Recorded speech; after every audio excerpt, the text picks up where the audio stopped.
This year, 2018, SEDIMA joins with the international community in recognizing International Day for Disaster Risk Reduction, focusing on Goal C of the Sendai Framework for Disaster Risk Reduction, which seeks to reduce economic losses caused by disasters in relation to gross domestic product.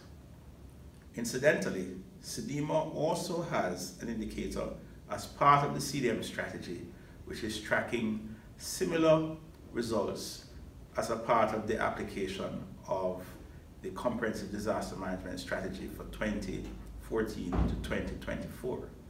In recognition of IDDR 2018, SEDIMA continues to promote disaster resilience within key sectors of the national economies within the Caribbean.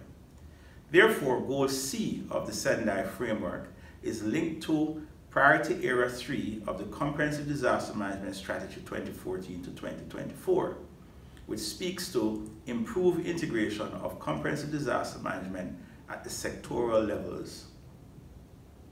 How can implementation of the Comprehensive Disaster Management Strategy contribute to reducing economic losses within Caribbean, small island developing states?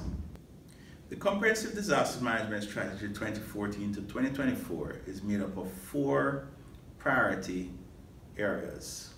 Pillar 1, which looks at institutional strengthening for the delivery of comprehensive disaster management.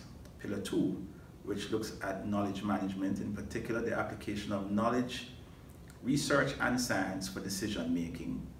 Pillar 3, which focuses on integrating comprehensive disaster management into key sectors. And Pillar 4, which looks at enhancing community resilience. If we take a closer look at Pillar 3, which is focusing on comprehensive disaster management into the key sectors, we recognize that the agriculture sector and the tourism sector remains a key mainstay in achieving Caribbean prosperity. We also take a very close look at the finance and economic sector as the fulcrum of economic development within the region.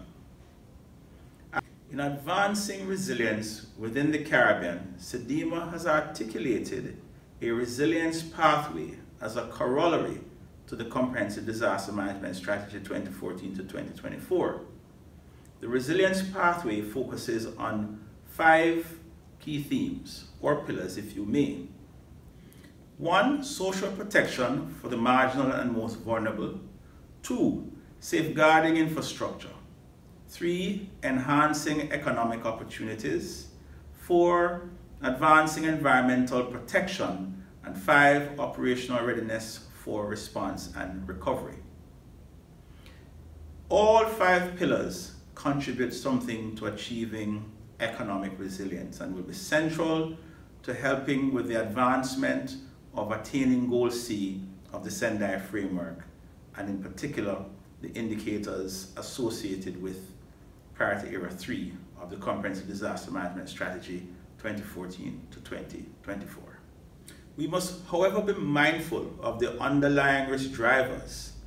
Without addressing these, the ambitions associated with Goal C of the Sendai Framework and the efforts at achieving a resilient Caribbean cannot be attained.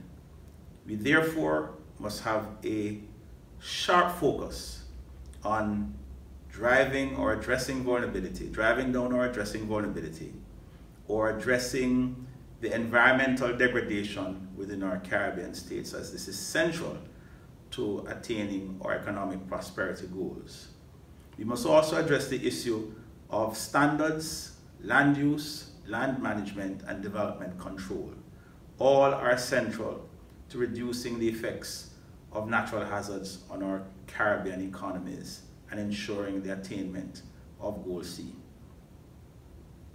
Given the recent findings of the IPCC report from the panel of scientists regarding attaining 1.5 degrees Celsius, we must accelerate our efforts at addressing these underlying risk drivers.